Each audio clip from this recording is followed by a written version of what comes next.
we ran over there to where I thought they were, and they were northwest of all of us. And I don't know why the fish were there, whatever. It's Stewart. I slowed down and it was them. And we made our first tack and we hooked one and he come off, and we made another tack and we caught one. And then we made another tack and we caught one, and the observer didn't see it. And it was pouring down rain. And how did it start out? Like, what was the origin story? Too much alcohol. Really? Okay. Says if God wanted us to have fiberglass boats, he would have given us fiberglass trees. It's for fishermen. It's not for taking the wife and the wife's friends. I think that it's a really, really pretty boat. And then there was a blur that went by and ended up in the cockpit, as far as if I can remember correctly. Welcome back to the State of Sport Fishing Podcast. I'm Nick Carullo. I'm joined with my co-host Anthony Pino with Hooked Optics and captain of the Blood Money. Tonight we got a special guest, Newt Cagle, captain of the Bigoh SICK operation. Thanks for joining us, Newt. Yeah, thank you all for having me. Newt, why don't you tell us kind of how you got into industry, where you started, where you're from? I'm originally from Sullivan's Island, South Carolina, but I got started fishing with my dad. Grew up, my dad had a 53 Jarret Bay that he spent his time between South Carolina, North Carolina, Florida, and the Bahamas. And my uncle was a charter boat captain here out of Pirates Cove, and spent a lot of time fishing with him as well. And he's the one that kind of opened my eyes to the traveling side of sport fishing. And really, I think I started fishing when I was 1 or 2 with those guys, and just kind of kept on going from there. Nice. How long did you spend on that operation before you kind of moved? Did you start on with your uncle and then move on pretty quickly? No, I pretty much got the boot when I was like 13 years old. My dad was pretty much told me if I wanted to do this for a living that I had to go work for a real captain, not a owner operator like himself, and that if I was going to do this, I had to go prove myself with other people. So I kind of bounced around growing up around Charleston. I fished with a handful of different people there, and finally got a really good opportunity when I was about 18 to go to work for John Mumford. And I was in South Carolina just kind of trying to find something to do. And I knew I wanted to get out of South Carolina, and I didn't know whether to go north or south. And John Mumford had just taken a job running a boat that was going to go to South Florida, Mexico, the Bahamas, DR, and St. Thomas. And by good fortune and a lot of good friends, I got linked up with him, and he took me under his wing and showed me all that stuff for about 2 years. And then from there, I worked for James Ewing on the Hottie Toddy for a little bit, doing a bunch of Florida tournaments and stuff. And then I got really lucky to go to work on the Tyson's Pride as a mate for a couple of years, worked for Terry and worked with Sean.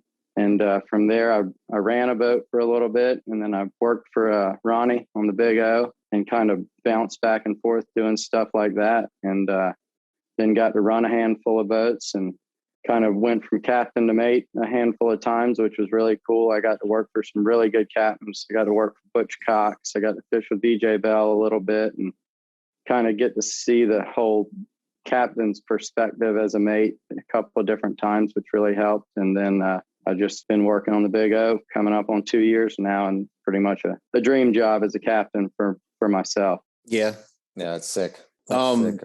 You know, named a lot of good guys. So yeah, pretty much everybody. Good resume.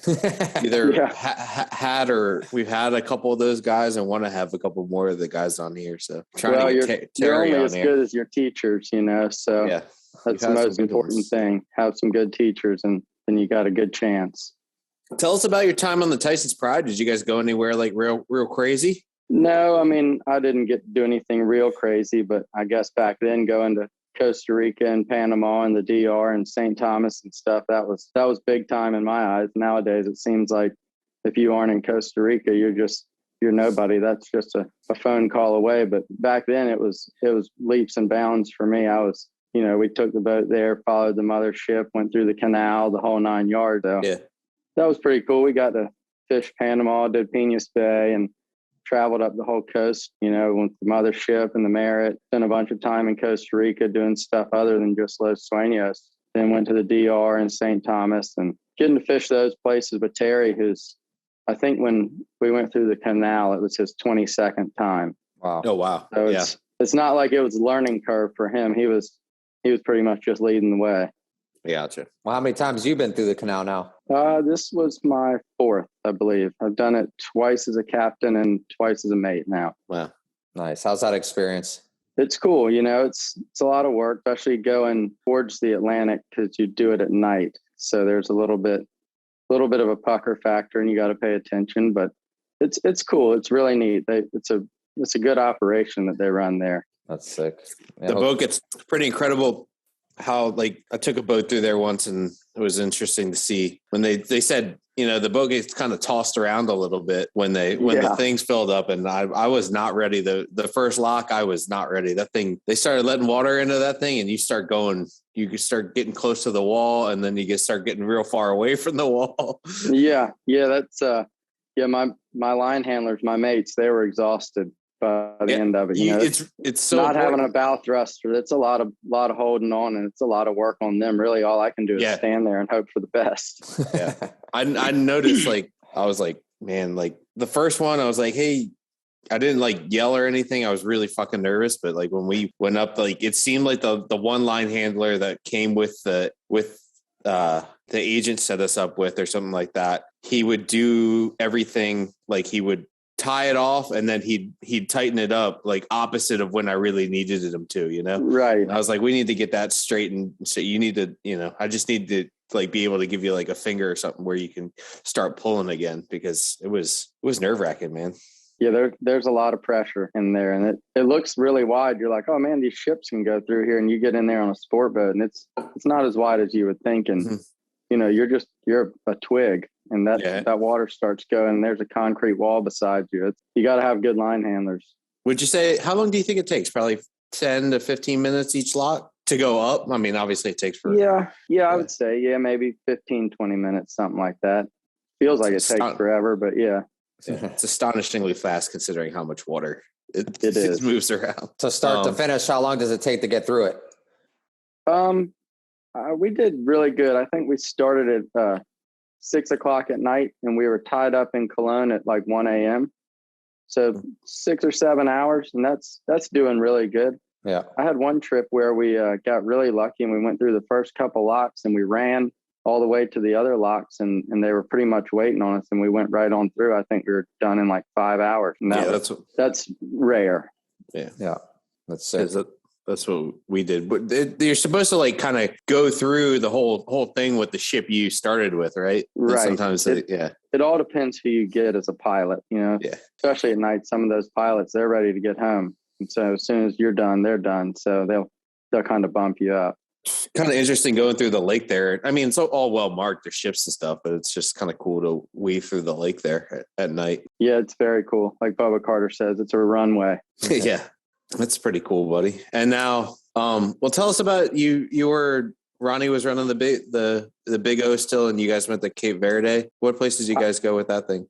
I was not there. I got off just before that. I got you. I had worked on there for a little bit, and then we were actually about to go to Cape Verde, and we were in Costa Rica using the Bandolera 66 Spencer, and we were using that boat to fish all the tournaments. And Ronnie had sent me down there early to fish with the owner of the boat and run the boat for a couple of weeks and this and that. And before it was all said and done, right before we were supposed to leave, the guy offered me a job to run the boat. I got you. And I was like, golly, well, what do I do now? And Ronnie was like, man, I think you should take it. This is a good opportunity. Nice boat. You're in Costa Rica. You're going to go to the DR in St. Thomas.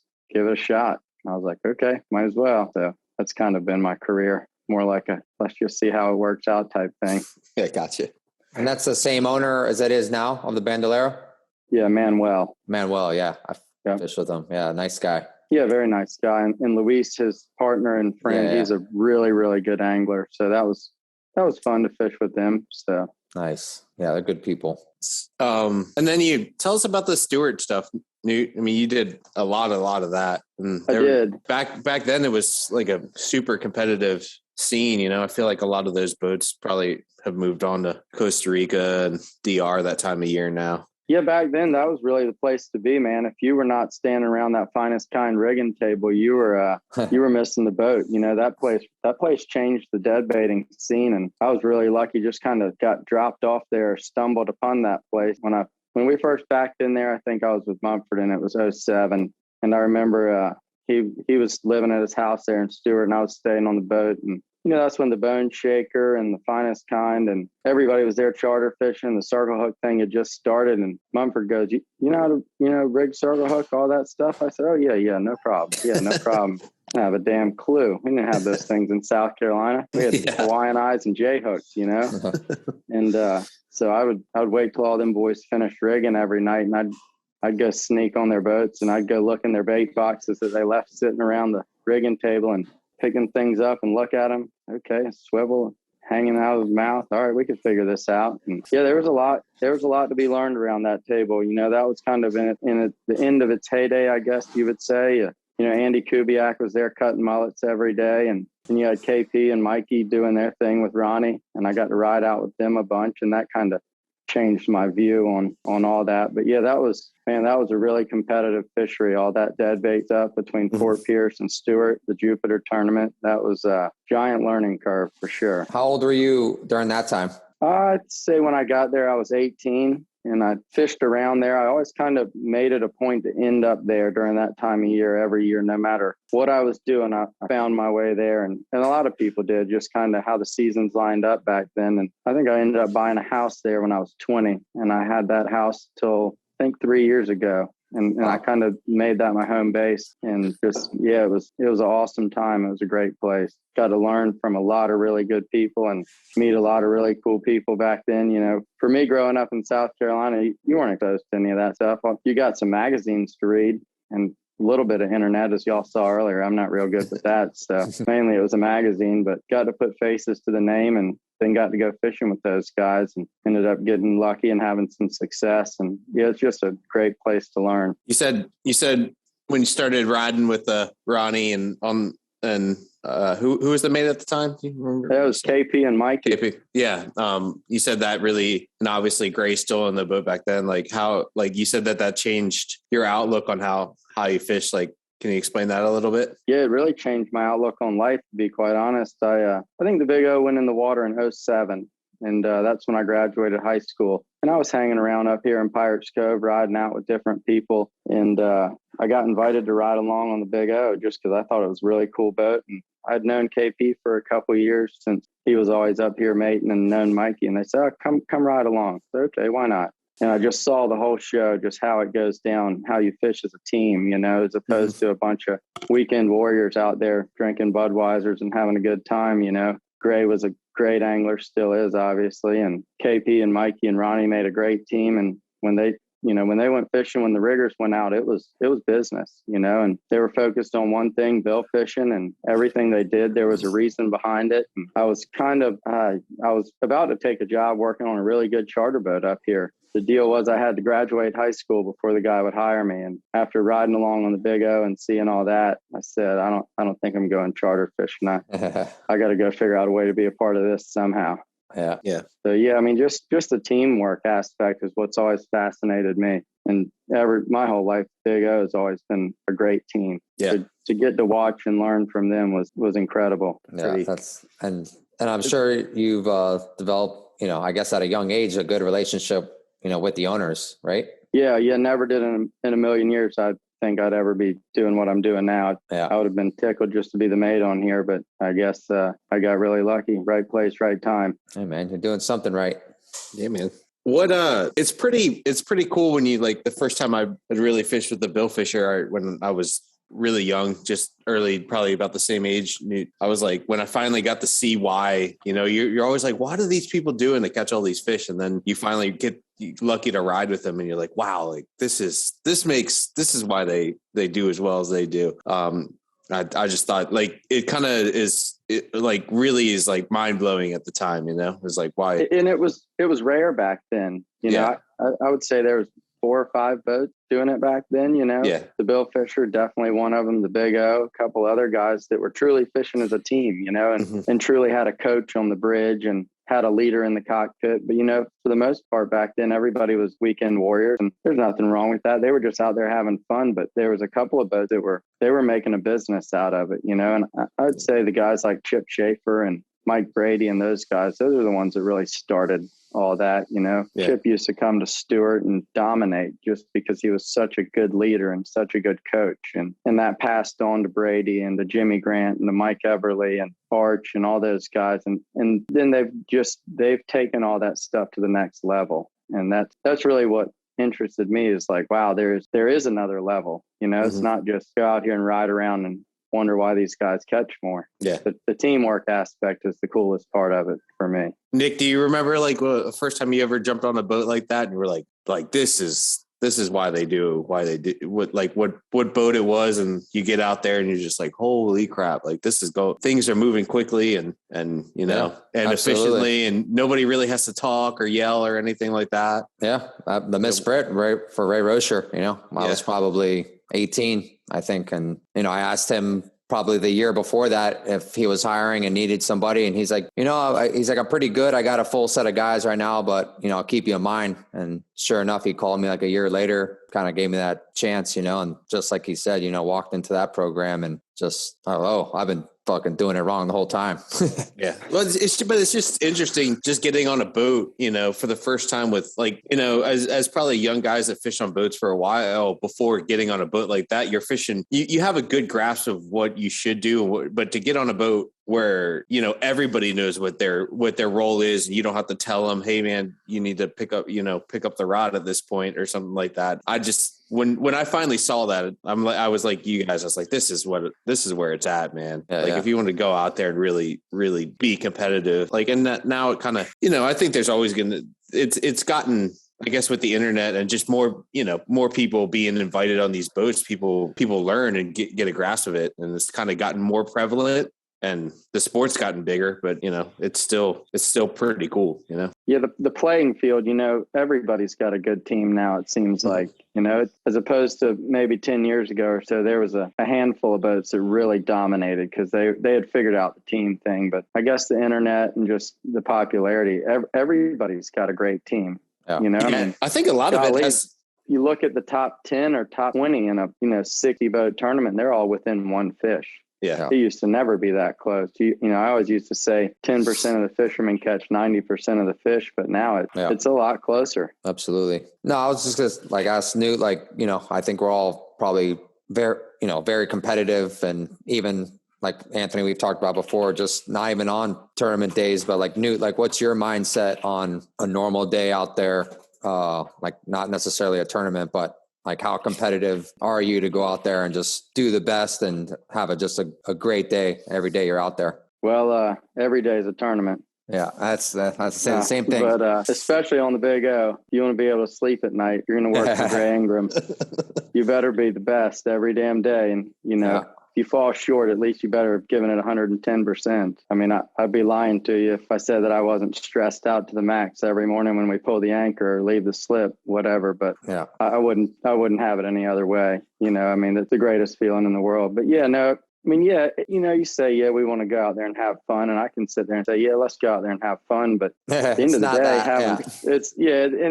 day, it's what you define as fun. Yeah. That's what I think. My definition of fun is a little different than some other people's. And that's why, there's an ass for every seat. Not everybody fits in every job. But, it's funny when I sat down to talk with Gray about this job, he said, you've had a bunch of captain's jobs. So why do you think that is? I said, well, because none of them were the Big O. I got spoiled a long time ago as your mate. And, we see everything the same, Pretty cool. Yeah, that's awesome. So you've been on the Big O now for almost 2 years, and you guys have been basically exclusively out of Cabo now, right? Since you've been on the boat, or did you? Yeah, mainly just Mexico. We spent all summer last summer up and down the whole coast of Mexico and checking out some different stuff and just trying to maybe find some stuff that, these California guys, they've done a lot. We don't hear a tenth of what they've done, but all these guys from California, they're so dialed in and so well versed on the coast of Mexico and what to catch and where to catch it and when to catch it. It's they've been holding some stuff back on us for at least 30 years now. Damn. But some of these guys they've been really nice and forthcoming to me and told me about some places to go and given me just enough to convince Gray to go there. And we found some cool stuff up and down the coast. And there's a lot too, not just Cabo, but the whole area, from everywhere. Puerto Vallarta, up around the Sea of Cortez, just right out front of Cabo, and a little place called Huatulco down there on this side of the Tehuantepec. Had some really, really good fishing, especially being by myself, not having a clue where to go. There's a lot to be discovered on this Mexican coast, and that's where we spent all summer last summer, and it was really fun. I was gonna ask you, like, how much, like, just fucking exploring have you done to just some random ass places where you had, knew nothing about? Not enough, but everywhere we've been, yes. Yeah. Everywhere we've been, I've known nothing about, but there's a lot of opportunity. I really am excited about maybe once we get out of the yard, and next year we're hoping to do some pretty heavy fishing. I say that like we don't fish enough, but we're planning on fishing a lot next year in a lot of different places, and really hoping to dig into some of that stuff after seeing it briefly, this past year, and get to spend some quality time in some of these places next year. Well, what's it like up in the Sea of Cortez? You always hear that there's some sort of fish up there, but you don't hear about any actual fishing, like good fishing up there. What was that like for you? Well, it all depends what you describe as good fishing, but it's good. The first day, I'll tell you, the first day we ran up there, and I'd gotten a report of some fish from, a lot of these guys are just traveling through the area, pulling plugs, and they'll say, we had a handful of bites straight lining it here. And okay, sounds good. Look at my water shot, and there's nothing on the shot. And I run up there, and it's green everywhere. And I'm like, what have we done? There's not a flyer. There's not a free jumper. We just ran 60 something miles, and Gray's not even on the boat. And I was like, oh, what have I done now? It's just Gray's wife and Bubba Carter's wife, Viviana. So I'm like, well, might as well start fishing. And we get going, and we missed a stripey, and we're in a circle, and we had another stripey come in there and follow a bridge teaser up. And then here comes, the old porpoise wave on the bridge teaser. And I didn't want to say anything because it was a little chaotic in the cockpit already. And whatever it was kind of faded away. And that stripey got spooked or faded away, and the inside rigger comes down, and I just stopped the boat. And everybody kind of looked at me. I said, this is going to be a little bit more than a stripe here, boys. We're going to want to go ahead and get this one. By the time I said that, here comes a 500-pounder, starts jumping. We go ripping around and get close enough to see that it's a black marlin. That was cool. Caught him real quick. Get set back out, and I think we caught a pair of sails setting out. Oh. And I was like, pair of sails. That's new. Haven't seen those in a while. Set back out, and I think we caught a triple header of stripies or something like that. And I don't remember what we finished up with, but it was 5 or 6 stripes and 5 or 6 sails and that big black marlin. And that was day one in the Sea of Cortez. I'd never been there, never done any of that stuff. And we were like, okay, there's cool. Something to this. Yeah. And was that in that green water? It was in the green water. Yep. Yeah. Wow. The striped marlins, they are not connoisseurs of water. I can tell you that. How deep is it there? That day I was fishing like 300 fathoms, maybe, just offshore of the 100. And then as time went on and the water cleaned up and the bait and stuff kind of got pushed up into this little pocket looking area, we were fishing in there one day, and I was just outside of everybody. There was a bunch of local charter boats, and man, I had them figured for catching dolphins or something, Seen them in there wheeling around all rigger to rigger and 100 feet, 120 feet. And I'm like, you guys are wearing the gaffers out in there. And I was like, still got a little South Carolina in me. We'll make a circle in there. And we made a circle in there. I think we hooked a quad of sails. And what was that? Set back out and hooked a pair of stripes. And we caught 15 of a mix of those two in about an hour and a half in there, 100 feet of water. And that went on for, I would say 6 weeks, almost in that same spot. You could almost go there every day, above or below there, but they were living there. Wow. That's pretty wild. Yeah.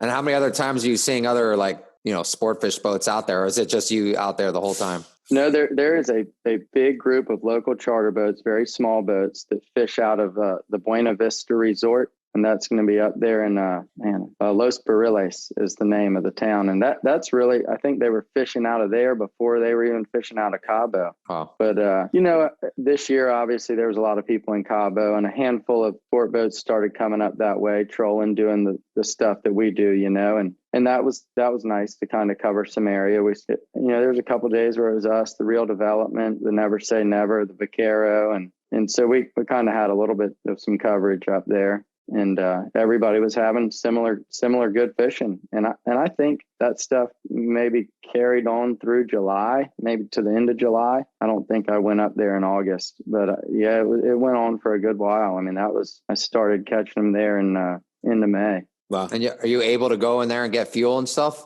No, no, but yes, you can. You can go in there and anchor up and back up and get a fuel truck to get you some fuel, but it's only 55 miles from the marina. Yeah. So, I mean, for us, that's only halfway. Yeah.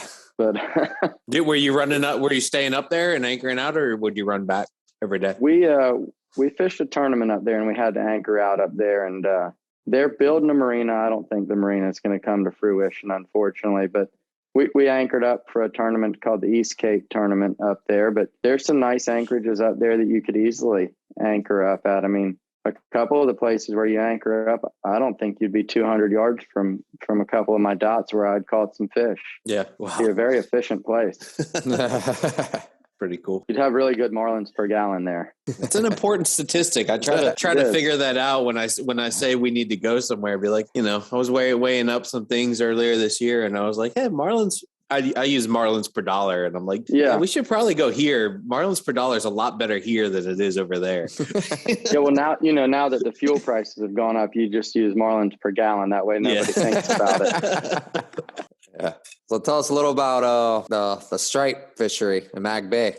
Man, it's some of the best fishing in the world. And on top of that, you would think as much as you see these numbers and as much as we're catching stuff like that, you would think it's a walk in the park. But I'm going to go ahead and say it's one of the most challenging fisheries in the world on top of that. Yeah, tell us a little bit about just the general prep to get up there, Newt, and then you're like, say, I know I assume that they have a place there now, right? But say you were having a group fly in like on a Wednesday, and then what your schedule leading up to that tournament, or not to that tournament, to that trip? What all goes into going up there, and then the actual going up there?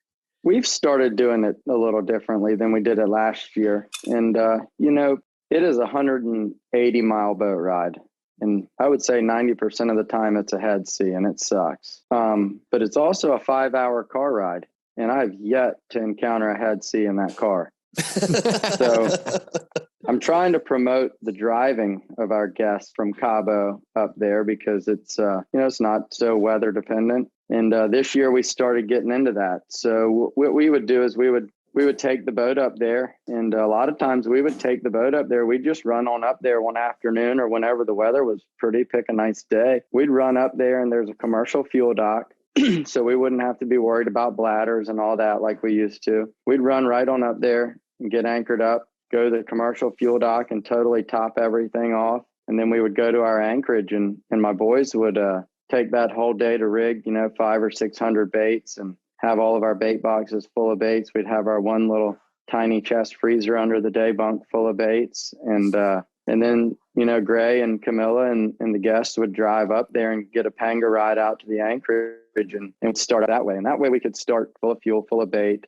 and all that stuff. And we, a little we're bit really fresher as a crew, right? Right. Exactly. And that's a big thing. Yeah. A little bit fresher because it's a little different on the Big O. When our season starts, it doesn't stop. When Mag Bay starts, when we have our first good day in Mag Bay, be it middle of September, 1st of October, we're not stopping until Thanksgiving. And then that's only for 3 or 4 days. And then our next break is Christmas, and we'll go every day.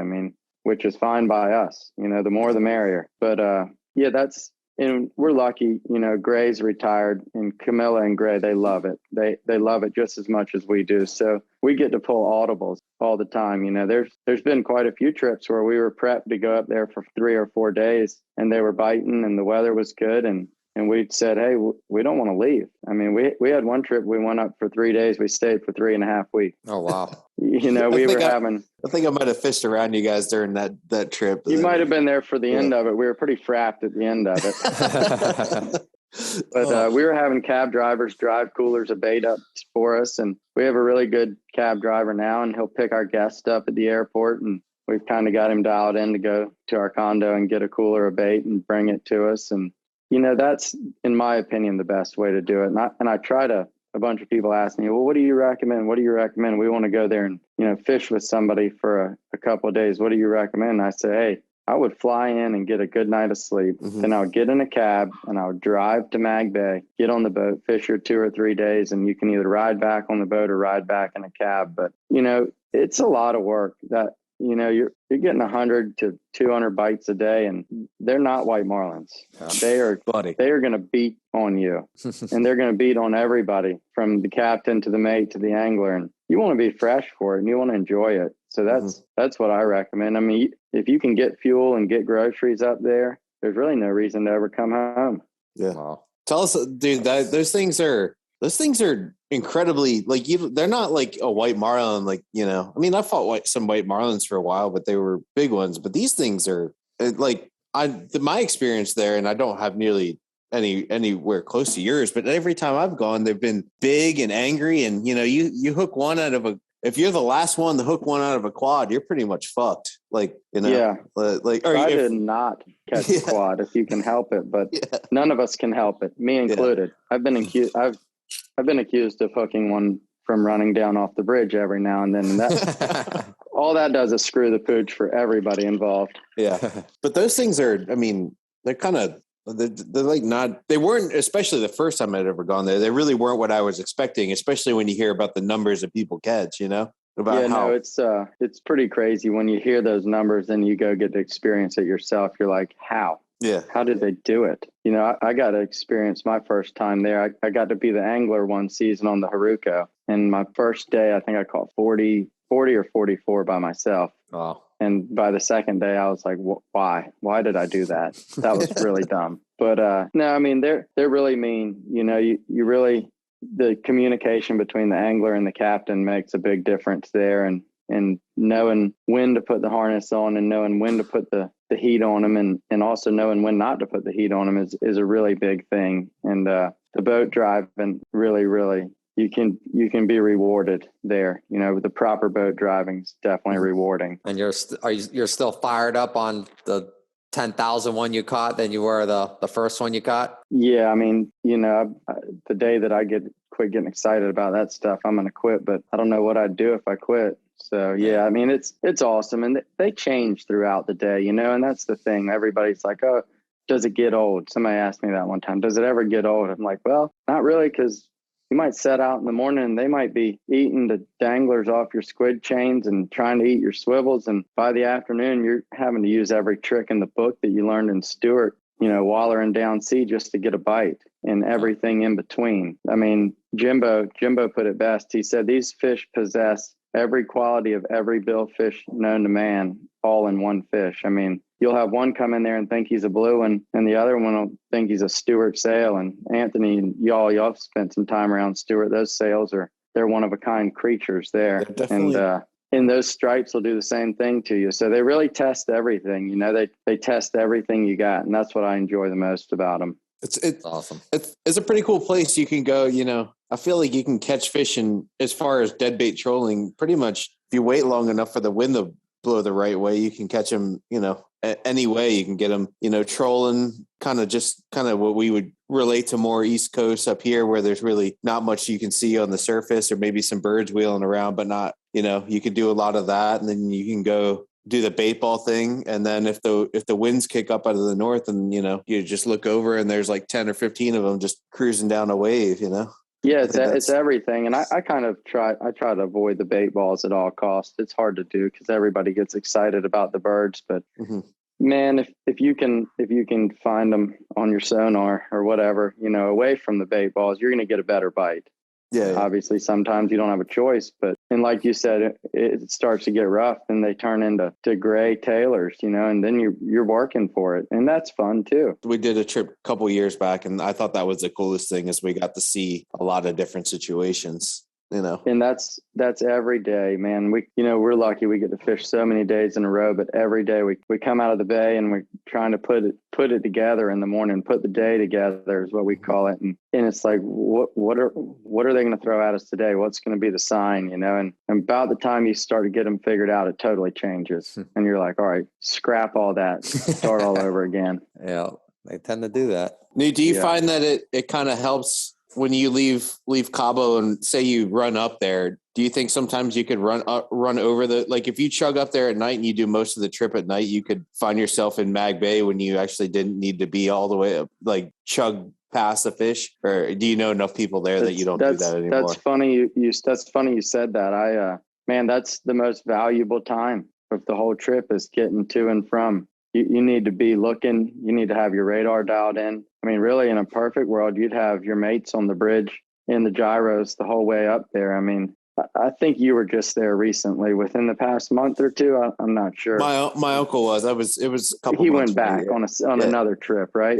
Yeah. So those fish that he was catching around the finger bank, we actually found them in December. Or no, it might have been. Yeah, it was in December. It's like December 1st. We found those fish on our way back from Mag Bay. We'd been in Mag Bay for, I don't know, 2.5, 3 weeks. And we were on our way home and we'd actually caught what we needed to catch. We were fishing to get to a certain number. We were trying to get the number 3,000 and we got to that number and we went in early and had a big night and we were coming home the next day. Everybody's beat. And I was really not even looking. And I kind of got to an area where a month and a half before that, I'd found something and I'd lost it. And I turned the radar on and I scrolled out a little bit and I was like, oh my gosh, what is that? I was like, no way. And we have a group chat there in Mag Bay for all the captains. And I put the numbers of what I found on the group chat and I said, somebody needs to go check this out.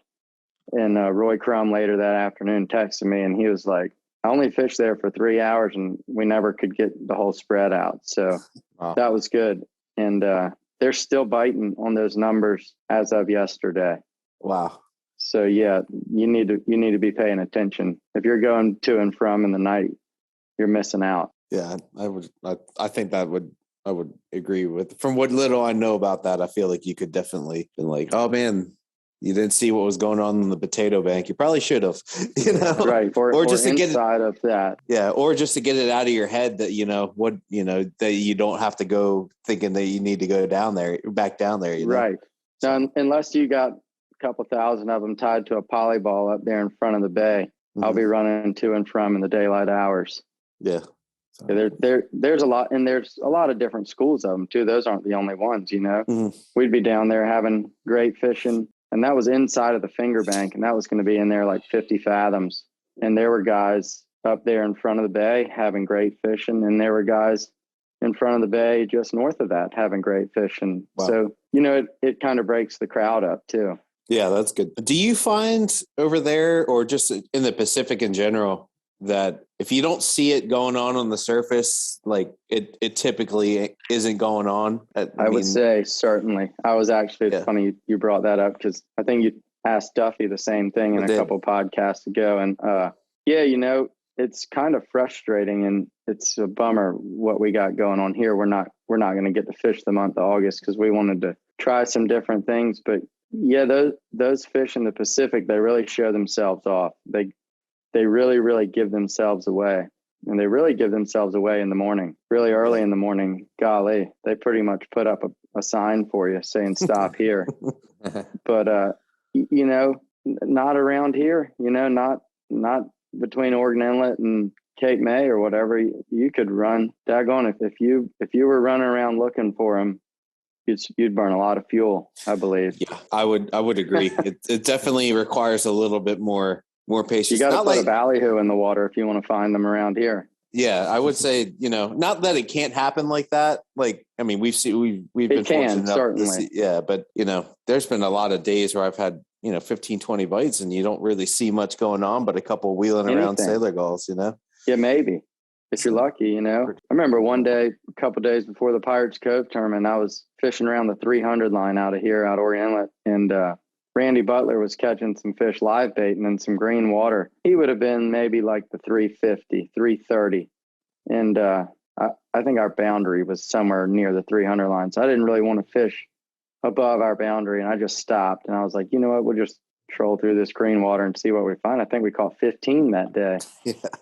And the only reason I knew to be in that depth is because Randy was up there catching them live baiting.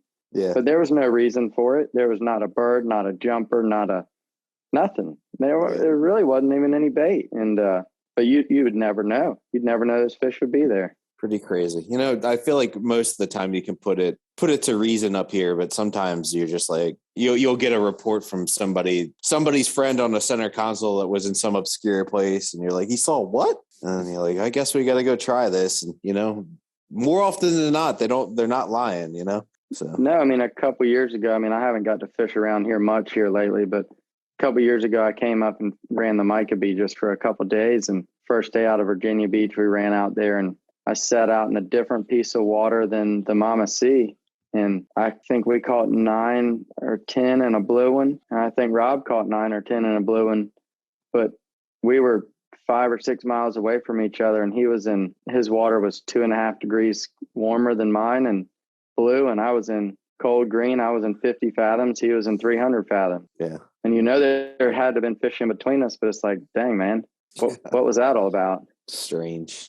Never figure it out. I guess that's why we love it. Yeah, that's what keeps you coming back. So what's the plans with the Bigoh now? You're up at Scarborough and they're doing some work for you? We're hauling out tomorrow, and hopefully by the end of the week we'll have a final decision on what we're doing. But we are gonna put those 1550s in. We're gonna build a new freshwater tank and new fuel tanks, new deck, probably a new mezzanine, try to add some refrigeration. We don't have any refrigeration or any freezer space in our mezzanine right now. It's just all ice and an ice dump. And we're going to add a bunk inside the boat, a little bit more sleeping space and some new couches and maybe another set of refrigerators just to give us some more stuff when we go to Mag Bay on these long trips. And hopefully be, you know, in a dream world, we'd be done by August 1st and come fish around you for the summer, but I don't think that's going to happen. So we'll shoot for September 1st and maybe shake it down for 2 weeks, maybe get to fish Labor Day weekend, which is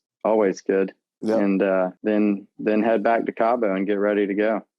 Gotcha, buddy. Nice. What are you going to do with all your free time? I think I'll be spending it in the bilge of a 63 Scarborough. How many? Do you have any idea how many hours that thing has on it now? The boat itself has right around 17,000. Wow. Holy crap. And the thing's still its second set of motors. Structurally, it's still like in one piece, huh? Yeah. I mean, I can't think any problems, you know. I mean, it's funny, you know, you asked that question. Here we are to get all this work done. And everybody's like, oh man, I bet she needs some love. And I'm like, well, yeah, but we just fished 130 something days. And then we went on a 5,000 mile boat ride with not one glitch. So how much love do we really need? Yeah. And you know, if it's not broke, what are we doing here? But I mean, I know what we're doing here, you know what I mean? But still. Yeah. And then, I mean, but you got to think like that thing spent 3 years in Cape Verde or something like that? Yeah. I mean, it's been through everything. Yeah. I mean, I'm sure like any boat that's fished that much, it's seen its fair share of shitty weather. And for it to be like in one piece says a lot about the Scarborough name. I guess that was Ricky Sr. still building that boat. That was Ricky Sr. I mean, Junior was really involved in this boat. Sure. And I think it was the second to last one that Senior, or third to last one that Senior built. And I mean, to see what Junior's building nowadays, it's mind blowing. It's really impressive. I mean, he's taken what his dad started and he's running with it. He's building a new shop and he's got more property and all that stuff. But yeah, I mean, it's impressive to see a boat that was built in 06, 07 with the older methods, you know, plank on frame. And it's still holding its own day in and day out. I mean, we left out of Cologne at 2:00 on a Monday afternoon and we were tied up at Sailfish Marina Friday at 2:00 in the afternoon. And that's no easy journey this time of year. And it never hit once. It never pounded once. Tell us about that trip, dude. That was fucking crazy. I saw him like on social media, like fucking in Cabo. And then this guy's pulling in the Sailfish Marina at like 4:00. I'm like, what the fuck? We didn't really know it was going to happen, to be quite honest. I was, after we got done fishing or whatever, we all flew home for a little break and I was in Colorado and I was keeping up with the shipping stuff and kind of started badgering the guy about when my ship was coming. And he started getting kind of sketchy. And I called Gray. I said, I don't know what's happening. I don't think this ship's coming. He said, well, what do you think we should do? I said, I think we should just start making some progress. And I was thinking, let's get to Golfito. Maybe by the time we get to Golfito, a ship will have come to fruition. A ship will have left port. We'll get picked up in Golfito. We get to Golfito and nothing has happened yet. So I was like, well, we're going home. But man, it was a great trip. I tell you, I loved it. It was a blast. You know, a lot of people had some very negative tones about it, but I mean, we're all boat captains. I mean, we didn't sign up to be a boat captain to get on a plane and sit on our couch at home while somebody else drove our boat across the world. I mean, I can't think of a better place than to spend the month of January than in the ocean. And it was a good time, you know. Lucky I got some really good people to travel with. I got great mates. And, you know, we had an incredible trip. We never had one problem. And it was 4 weeks exactly from leaving Cabo to tying up in Wanchese. It was 4 weeks to the day and over 5,000 miles. And it was a great trip. That's sick, man. And, you know, we were in charge of our own destiny. We weren't waiting on a ship that wasn't going to come or getting jerked around by somebody that wasn't even going to tell us the truth, you know? Yeah. And you were coming home, you were coming back to North Carolina to refit the boat. So that kind of is like, well, doesn't matter how many more hours we put on this boat. Right. Yeah. So, it was 257 hours. Wow. I mean, that's an oil change. It's not that big of a deal, you know? Yeah. I mean, and you know, hours on this boat doesn't really mean a thing because it was 257 hours. But if we weren't bringing the boat back, we would have put that many hours on it just in the month of January fishing. Yeah. So what's the difference, you know? Yeah. I don't know if we would have burned 14,000 gallons of fuel in the month of January going fishing, but we sure did bringing it back. That's pretty crazy. It goes to show you what, you know, what's capable, you know? I think sometimes maybe owners are a little bit apprehensive about, or they just don't know what is all capable of a good crew and a good boat, you know? I think Bubba Carter really put it in perspective. We stopped to have dinner with Bubba Carter in Los Sueños, and he said, "You boys, what do y'all think?" And we were like, "I don't know, you know, hope we don't get beat up too bad." He goes, "Nah, y'all got the wrong attitude. This is going to be fun." He said, back when I was doing all this stuff, we had a 40-foot boat. We didn't have a generator. We didn't have anything. He said, we just had a bilge pump and a battery. He goes, I went from Costa Rica to St. Thomas to Venezuela and back every year. Wow. He said, you're going to have a blast. You're going to love it. So if we can't do it in a 63-footer and he just did it in a 40-footer, I mean, I don't even know if they had GPS back then. They probably had a Loran or not even, you know. You know, just the idea. Doing it time and time again. Yeah, I feel like just the idea, they probably just showed up in certain places and they were like, we're here. And they're like, where'd y'all come from? Where are you going? You know? Yeah. Now it's like, oh man, let me send this email and let me call somebody who knows somebody though. So everything gets set up when I'm there. And it's like, those guys were just probably like, you know, half the time they were hopefully finding the right mountain to see when they got close. And then they were. Man, that was the hardest part about the trip, was sending all the emails. Yeah. We had the dang vaccination cards and all this and send all that stuff out in advance to be able to get cleared into these countries. Heck, driving the boat to the country was easier than getting all the dang paperwork to the country. I'm sure. Yeah. Thank God my mate's smarter than me. And you're married, Newt? I am. Yep. And how does she take all the traveling and everything? I am super, super lucky with all that. Be married 4 years this year, and she's super independent, and she really is, I'd say probably my biggest fan. You know, she supports everything I do and really is always pushing me to try harder and do better. It's funny, when we got married, she goes, listen, now, if you think just because we're getting married, you're going to come home and settle for some job that doesn't go anywhere and doesn't do anything, you're wrong. She said, you better travel twice as hard and fish twice as hard now that we're married to prove to me that you still can do it. Wow. I said, all right, no problem. That's awesome. Yeah, really, really lucky there. That's awesome, man. I see you just got married, right, Nick? Yeah, man. Yeah. Yep, that's cool. Congrats. Thank you. Yeah, and she's the same, man. Pushes me to, you know, be better at what I love. So thankful for that. Yeah, that's what it takes. You know, it makes a big difference. You know, you have the right woman in your life, you can really, really be successful. Yeah, absolutely. Absolutely. Do you guys have any plans once, I know you said you're going to go back to Cabo, but do you have any maybe future plans to go like somewhere even further in the Pacific or something? Yeah. You know, it's really hard to plan too far in advance with COVID. You know, Gray's got some things on his bucket list that he wants to do. And we are his biggest promoters of those things. But until this world straightens out, we can't really make any plans too far in advance, unfortunately. We don't end up getting stuck somewhere and not being able to get to the boat.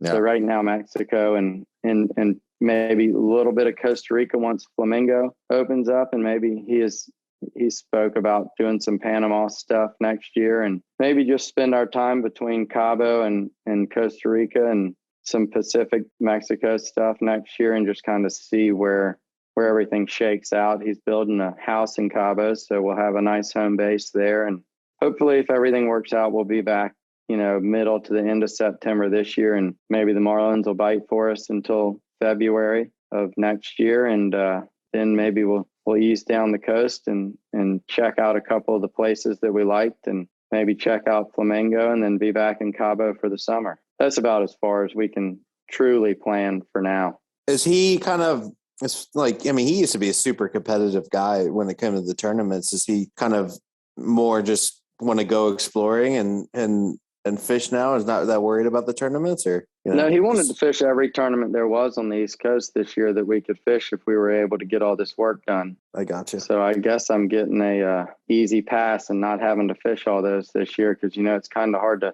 follow up what Ronnie did. I don't know if my come on, buddy, you can do it. So, but no, he's just as competitive, if not more. And we have his son Rodney and his grandson Bo now, and they're just like their old man. They're great anglers, and they're pretty driven and pretty motivated. So we're pretty lucky to have them. And we've got some other guys, Anthony Rizzo that owns the Natural, and his neighbor Paul. They've really come into the program. Anthony's a phenomenal angler and just a great guy to be around. So we've got a good team if and when the opportunity presents itself. But yeah, he's still just as competitive as the day that he started. I don't think that'll ever change. Nice. That's awesome. Gotcha. Well, get that thing done, man. Come up here, and I don't know where you'll find a slip, but we'll fucking make a room for you somewhere. Oh, I'm on the waiting list, but it's all good. I got a pulpit. We're used to living on anchors, so you just see me bouncing around out there in the inlet. That's fine. I know a good spot where you can anchor, buddy. No big We'll just anchor off a harbor side. Yeah. It'd be cool if you could make it, man. That'd just be, I feel like it's good. There's going to be a lot of boats in town this year, and I think it'd be cool to see another We definitely boat. are going to try. We were trying to find another boat to use. We even looked at buying another boat to use for the summer. It's just really difficult right now. The market's crazy, and it's crazy. There's people coming out of the woodworks to get a boat. Yeah. So we'll see what happens. Well, I hope you guys make it. Any for some of the younger guys listening, what would you advice to give to some of the younger guys that want to kind of be on hopefully be on a position like you, or be on a program like you? How would any advice to give the younger guys? I'd give them the advice that Mumford gave me a long time ago. He who works the hardest wins the most. You can really apply that to anything in life. There's a lot of people now that, y'all see it every day. They want to go right to the top. They want to come in and make the big bucks. They want to have all the cool stuff, but you can't replace desire, and if somebody really, really, truly loves it, they're going to do well, and they're going to be seen and recognized. And I don't know how I made it here to where I'm at. I have no idea. I should have been fired 100 different times by everybody I worked for. And, and that's the one thing that Mumford used to say. He goes, he sucks at this, he sucks at that, but I've never seen anybody that loves it the way he does. And that's, you can't replace desire. you can't teach it. Y'all see and feel that every day. It's not even, it's involuntary. I feel like you can't That's exactly right. You can't help it. It's all I hate it sometimes, because it's like all I think about, and I don't get to go. It's a blessing and a curse at the same time, isn't it? It certainly is. And I don't get I love my program. So I really love the people I fish with, but we're starting to ramp things up, but for the last couple of years, it's been kind of quiet in the winters, and it can be difficult, but it's not voluntary, Right. Yeah. No, that's the biggest piece of advice. Just work hard. You may not be the best at whatever you do. You may not be the smartest. You may not be the quickest, whatever, but just outwork the guy beside you. And you got to love it.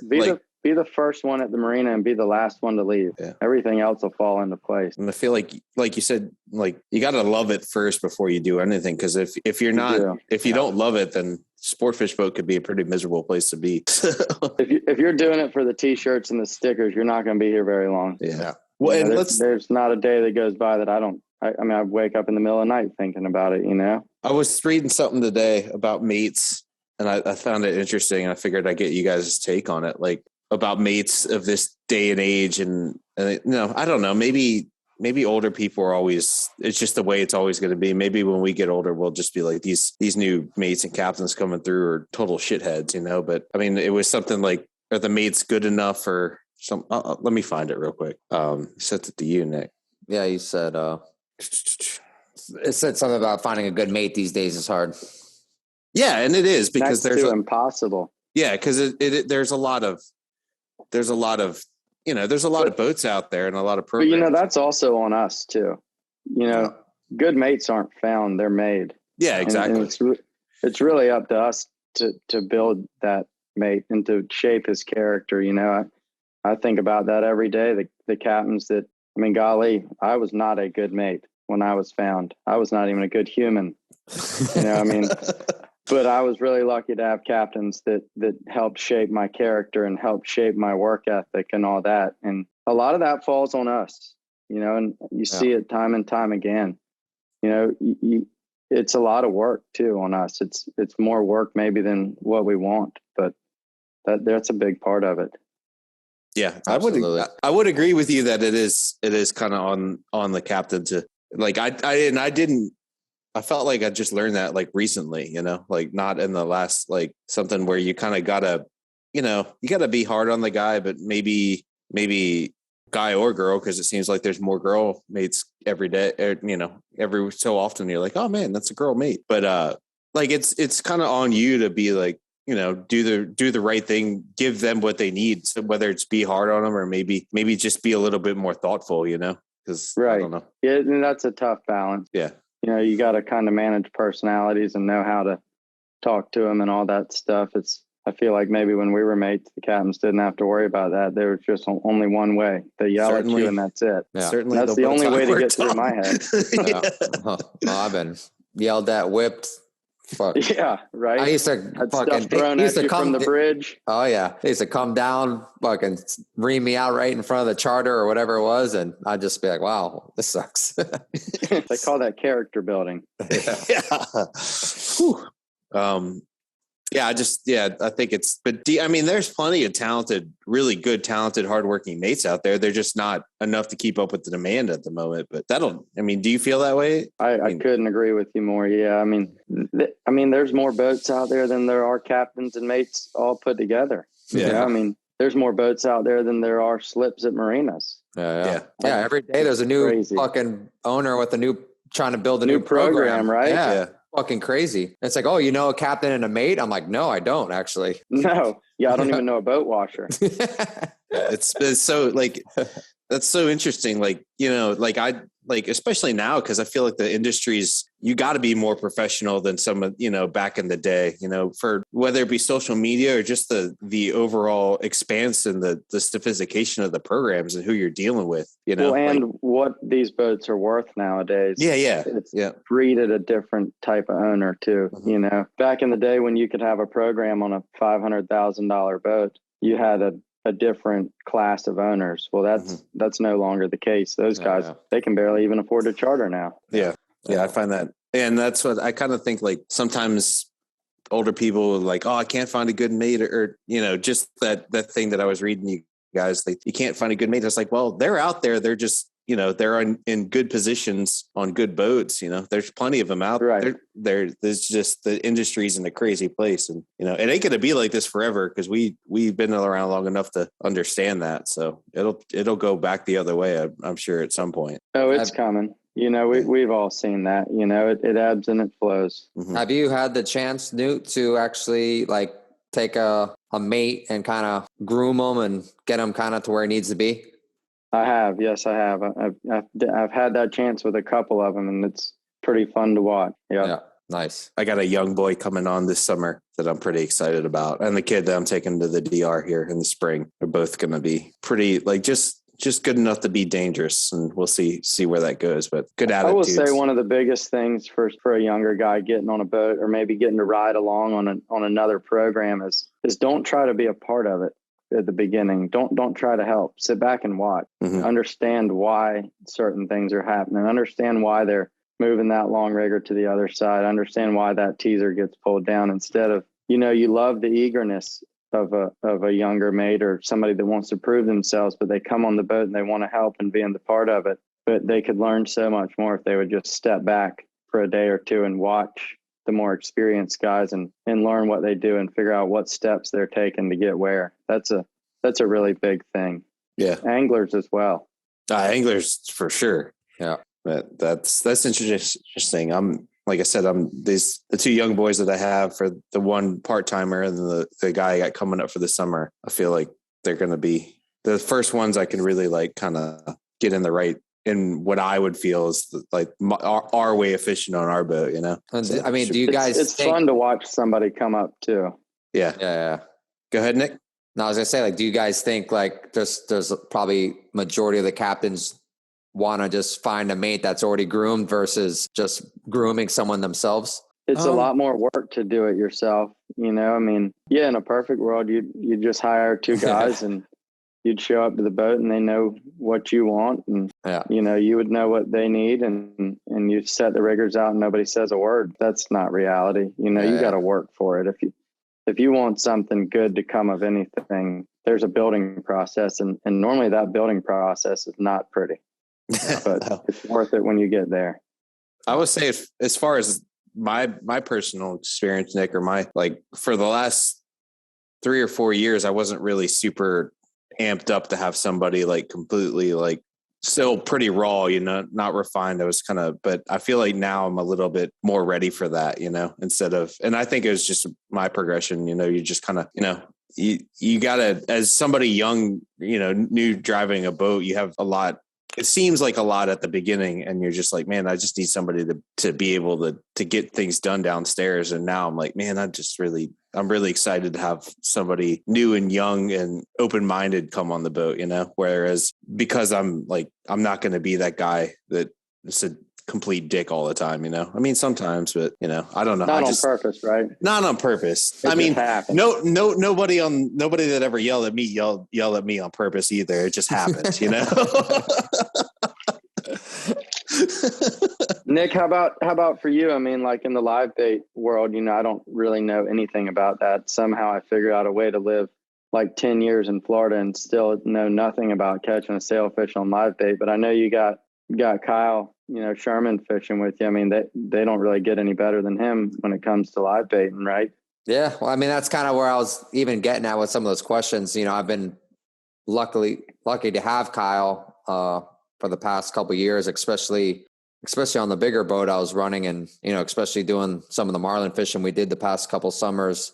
But now, Kyle's taking a job this year on a big boat. So now I'm in a position now where it's like, right, I think I have to groom somebody, Yeah. And it's not just the live bait, it's the dead bait and stuff too. And like I said, with Kyle, it was fucking great, Spoiled. Yeah. I mean, we're on the same page, we flow, it's easy. We're good friends. So yeah, it'll be different this year for sure. Yeah. There's nothing better than that when it's all going like that, is there? Yeah. Yeah, absolutely. So we'll see. But I mean, as far as the live baiting, we have a strong group of guys, I've kind of been live baiting with for a long time now. So, it's just like you said earlier, it's the live baiting. It's a fucking team thing, dude. I mean, big time, it's to really compete in the South Florida, live bait tournament, tournaments, it's like, you gotta have 4, even 5 paid mates on the boat. I mean, you can't do it really with just 2 guys. You're going against too many other like the good live teams, bait stuff has gone the other way, as to where the dead bait tournaments have declined. All of y'all's tournaments have really risen up to the top. And I mean, if you want to fish in Florida in the wintertime, you better be a good live baiter, or you don't have a chance. I mean, there's the dead baiting thing. That's a thing of the past, but y'all's niche, that's really, y'all are still charging ahead, big money tournaments, really stiff competition. And obviously you do really, really well, but that's pretty cool. Yeah. I mean, I hope it's definitely, it's growing, and, it's like you said, the teams are definitely getting better. The competition's getting better. But, I'm hoping that tournaments could get even bigger, like they are up north, and I don't see why they couldn't be. We have the platforms there. We just got to make it bigger. Well, I kind of, just give $1 million away for the biggest sailfish and everybody will be there. Like it's pretty easy. I guess you're right about that. You probably get a lot of fucking boats. Oh, man, all you need some blood and people will pay. Yeah. Like, I mean, what do you think about, like Nick was saying, like, you really, and Nick and Raul said together, if you don't have a group full of paid mates, you really don't have a chance. And what they really meant is, if you're not Nick or Raul, you're probably not going to stand a chance. Like, I think a lot of these tournaments are deadbait tournaments in Costa or whatever, have a limit on crew members. Whereas I feel like the live bait or the paid guys actually hook and fish and angling. Whereas I feel like the South Florida tournaments has just stayed open, and it's kind of worked for them. It's kind of worked for maybe Los Sueños and the other tournaments over in Costa Rica. What do you think? Do you think it matters? I mean, somebody like Gray, he's as good as any. He's better than any mate. Than me. Yeah, I wouldn't try him. No way. Yeah. I don't know anything about the live bait circuit, but the one thing I will say is, I think that the crew shouldn't be allowed to hook fish. I mean, at the end of the day, that's not a mate's job. A mate's job is to be the guy behind the scenes. Yep. A really, really good mate, a great mate, can take somebody on a flat line that's never hooked a billfish in their life, walk over and put their hand on their shoulder with a white marlin flagging behind their flat line, and calmly walk them through hooking that fish and make that person feel like $1 million. So you could take that, and that's how you truly build a team. If you want to talk about building a team, a tournament team, all that, you get your 4 or 5 guys that do it for fun, do it for their desire, not for a paycheck. And you have 2 good mates and a good captain that are all good coaches, and they handle everything behind the scenes. Heck, I'm not that great of an angler, but when I was a mate, I was really pretty good at keeping things going behind the scenes. I knew how to keep a tangle from happening. I knew how to walk an angler through a scenario that I could see that they might not could see. I knew how to get a bait out and get a rod in somebody's hands that, after they'd sand coach, I'd wanted to maybe get them another chance. That's being a mate. Yeah. Nowadays it seems like the mates that get all the glory are the ones that come in there and snake a fish from a owner or an owner friend off of a teaser or off of a dredge. And that's not being a mate. That's not your job. Your job as a mate is to make everybody else on the boat have a really good experience, and to teach them how to hook fish to where, when they leave at the end of the day, they feel better about their fishing ability than when they showed up. Yeah. Not go in there and snake every bite they get to where they leave at the end of the day being like, well, I am a dumbass. No way, man. You're supposed to. No, I think if it were up to me, man, mates would never be allowed to touch a pole in a tournament, because that's just going to promote, owners and their friends getting better and practicing and learning. I mean, Gray and Bo and Rodney and Anthony, they're better anglers than myself, and probably better anglers than my mate. And they should be, because they're anglers. Yeah. I mean, that's my take on it. Yeah. Absolutely. I agree. But on our boat, when I say we have 4 paid mates, I mean, our main angler is an angler. He's not a mate. Right. And for the way that works best on our boat is, you have a mate on each kite, and you have a mate on each on that side bridling baits, and then you have an angler on each, 3 poles on the right, 3 poles on the left, and that's kind of your perfect scenario. Right. Gotcha. And that'd be like our perfect trolling scenario: a mate on each side and guy driving the boat. It's one guy to handle one rigger, one guy to handle the other rigger, and that's how it should be, in my opinion. Yeah, I'd agree with that. Even though, I would agree. I think it would murder it would crush the the participation up here if you had to hook your own fish. You know, it would. Of course, it would. But I wish it would be like that. You know, at the end of the day, if you have the right mindset and with the owners and the group with the right mindset, it don't matter, because it works better if you got guys that hook their own fish anyways, And those are going to be the long-term boat owners and the longevity jobs, those are going to be the guys that really get into it. The guys that show up and they want to be there. They want to be holding a rod. They want to pick the fish off the teaser. I mean, good luck getting a fish off the teaser in front of Gray. If you want to get run over by a 70-something-year-old man, be my guest. Yeah. That is definitely, we don't do a lot of yelling on our boat, but man, if a mate, I've seen it happen. I don't even have to yell, they take it. They will let you know if you get in the way. I love it, man. So, yeah. I mean, we had the guy I'm talking about, who's like our Frank Villasante. He's our, I've been fishing with him for a long time, and, I've groomed him as an angler, and he's one of the best anglers I've ever seen. And it was very amazing to watch him for the past however many years, win, top angler and stuff and the live bait stuff. And then this past year, we were able to fish the custom boat shootout, and we did very well. And he actually won top angler for the custom boat shootout, and he had never caught a marlin before. And he I think he was perfect. I think like 3 for 3 on blues, 2 for 2 on whites, and a sail, I mean, wow. And that's a bigger feather in your cap than going to win the whole tournament and your mate's catching all the fish. That's worth more than anything right there. Yeah. I would agree with that. It was a good experience, man.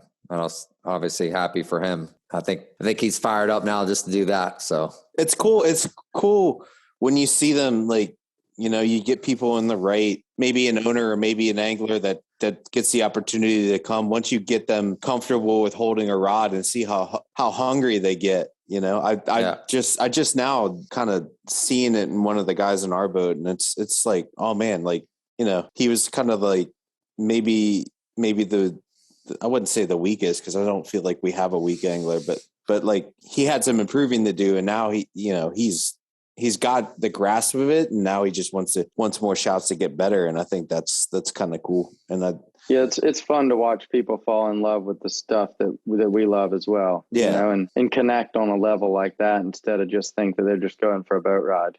Yep. Yeah. And I think it on our boat now, like even when we have a girls tournament, for better or for worse, kind of, we kind of encourage them to get in, and not saying that there's not great, amazing lady anglers, because there's plenty. There seems to be more and more every day, but all our groups are pretty beginner, but we still try to get them involved and, pick the rod up. We need to get this flat line out to the long rigger, sort of stuff like that, to keep them involved. And, I think a lot of, at least the lady tournaments around here are big parties, but it's not that for our girls. And we try to get them involved, and, you can see them respond to it, Yeah, and I mean, we have the same thing, on our boat. I mean, Camilla, she's a great angler, and that didn't start, I don't know, maybe 4 or 5 years ago is when Gray started teaching her, and she's turned into, she has her side of the cockpit and Gray has his side, and you talk about competitive. It's very competitive on there. But she's, even though in the past 2 years I've been on there, she's turned into a phenomenal angler, and that's part of our success. Is we have.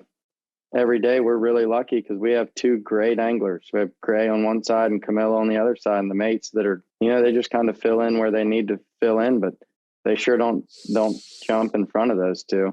And it's awesome to see. Do you feel like you see a lot more girls in the live bait circuit, Nick? I mean, I feel like there's a lot. I mean, like you said, it's growing. There's more and more, women, and they want to be, they want to be good, and they're getting good. I mean, there's some really good. I mean, Sarah's fished with us, and she's done extremely well. I mean, Sandra on the Sandman. I mean, she's a badass. There's a lot of good ones. It's pretty cool because it's one of the only, like, there's a women's division, but they don't necessarily like need to compete in the women. They don't need their own division. Yeah, they don't need. They just be ladies, because like they're. Some of them, and there'll be more and more every year, like they're into it, and they're going to be, doesn't take that much athletic ability to do it. It's more technique than anything, just to be able to do it, like, and being able to listen. That's a big thing. it's just cool that, there's very few sports where ladies and guys can kind of compete on the same level and there's no real advantage, Yeah. So I think it's cool. And I think that eventually, like, I don't know if we'll abolish the ladies division, but I think there'll be a time when there's already been a time, but I feel like there'll be more times when you see lady anglers up there. Well, we top end of the thing. Well, we obviously have like a women's division, but there's been numerous times like where Sandra obviously won blew out the women's division, but then still blew out the male division. The man, yeah. That's what I mean. Yeah. I think you're going to see that more and more. So, which I think is cool. Yeah. So, well, cool. You want to ask? No. Ask Newt our question. We always ask all our. Oh, buddy. Our all right.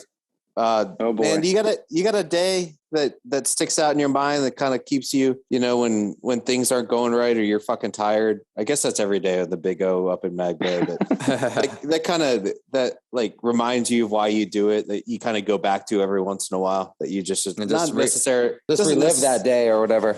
Yeah, it doesn't necessarily need to be a tournament win, but it can be. But or just an incredible day, one that sticks out that kind of keeps you going. A hard question. I feel like I've been really lucky. I mean, I've never had a bad day, but I don't know if there is one day. I mean, there's been some really cool tournament wins. I guess one that always sticks out in my mind is we got really, really lucky on the Toast and we won the light tackle tournament, which was always a really big deal for me because I've been hearing about the light tackle tournament since I was a really little kid. Jimmy Grant used to mate for my uncle, and that's Jimmy Grant, Stewart, the Stewart Sailfish Club light tackle tournament. And Jimmy mated for Chip for a bunch of years, and they were really, really successful in that light tackle tournament. And I've always really looked up to those guys, and I was really fortunate to get the chance to run the Toast for it one year with Jimbo and Jimbo's dad and all that. And I guess there's really two tournaments, but we'll go with that one. And we were lucky enough to win the light tackle on the last day, and we kind of did it unconventionally, but I guess more my style than anything. We had led it the first 2 days. It's a 3-way tie. In the last day, I ran off to the fence again, and that's how we'd landed on them 2 days in a row up there on the fence all by ourselves. And the last day, we got up there to the fence as far north of Fort Pierce Inlet as we could get, and it is rough as hell. It's all you want blowing out of the southeast. And I got up there, and the water was rolled over. And it's a 3 or 4-way tie. I think it's myself and the Floridian and the Challenge and somebody else. Good competition, and we're up there. We had to have been 40 miles above those guys, and it's blowing southeast probably 30, and the water is rolled over. It is pea soup green. I was like, oh my God, what are we going to do now? And I picked up and ran all the way back down to where they were, and they were picking away at them. Wink was having some bites, and it's a big crowd of boats, and there's nothing I hate more. I cannot function in a crowd, but I didn't have a choice now. This was kind of like, let's get down here and just save face. And we stopped, and we were in first when we started running. I think we'd fell to fourth or fifth, and we stopped and we caught a couple of fish, and then we couldn't get a bite. And then it started pouring down rain like it always does on Southeast, and the Sweet Thing started calling some fish in. And this was the first time I'd ever been on a boat as a captain with good electronics. I had 3 working screens, and all the boats I'd run before that, nothing ever worked. I mean, I had throttles rubber banded to my console to keep my throttles from falling out of gear. And we had just gotten new electronics, and I had my radar overlaid in my chart plotter, which I thought was just so cool. And there was one boat that I didn't know who it was, but the Sweet Thing was calling them in. And every time he called one in, I'd make a waypoint. And finally I was like, we can sit here with everybody else and lose, or we can just pick up and run through the rain 6 miles and totally wing it and see what happens. And so we picked up and ran, and we ran over there to where I thought they were, and they were northwest of all of us. And I don't know why the fish were there, whatever. It's Stewart. I slowed down, and it was them. And we made our first tack, and we hooked one, and he come off, and we made another tack, and we caught one. And then we made another tack, and we caught one, and the observer didn't see it. And it was pouring down rain at this point, and I'm like, you got to be kidding me. And we finally get back around and hook him, another one, and catch him. After he had come off, we got him on the redump, and I just backed right through the spread and we caught him, and that was it. There was maybe, I don't even think there was 30 seconds left, and that was it. And we won the whole thing right there. And I was like, oh my God, how did we get, well, you talk about dumb luck. But another time we had, we won a tournament in South Carolina on the Toast, and it was the day, a couple days after Father's Day. And I had never in my life run a boat out of South Carolina ever. And so when we got there, we needed a second mate. So Jimbo got his dad to drive up. And I was like, well, I've never run a boat out of South Carolina, more or less in a tournament. I'll get my dad to ride along in the other chair. And we had me, my dad, Jimbo, his dad, and his mom, and a couple of my friends. And we got really lucky and won the tournament by a big number. And it was pretty cool, you know, like 2 or 3 days after Father's Day, went with our dads on the boat, you know. You land on the sails there? Yeah, we landed on the sails, and then we waffled a blue one the first day. I think we caught 5 or 6 sails the first day. And then the second day we ran out there, and me and my dad got in a big argument because we were in the wrong water, and I thought we were in the right water. He said I was an idiot, whatever. We picked up and ran to where he wanted to go. And we set out once he said where to set out, and hooked a blue one immediately. And made a circle and caught a sail. And then we caught another sail, and then we hooked another blue one. And by then we pretty much just put it on autopilot, started trolling home because it was over with. But that was really cool, you know, just win it with your dad and all that stuff. And Jimbo's whole family on the boat. That's pretty rare that you get to do that, you know, in what we do. So that was really cool. That's awesome. That's a good one. Dude. Awesome, man. Cool, man. Well, yeah, that was awesome, man. thanks. Thanks, Newt. Yeah, man. Appreciate it, guys. Appreciate it, buddy. Yeah, man. Hope to see you at some point this summer. I'll be up there some way, shape, or form. I'm not going to be stuck sweating in a boatyard in August. We'll find our way up there. I gotcha. We'll get you back on in a year once you get the boat back running, and after you go catch another 10,000 stripes or something. Yeah, I'll be looking forward to it. I hope so. All right. Thanks, Newt. We Good to appreciate see it, buddy. y'all.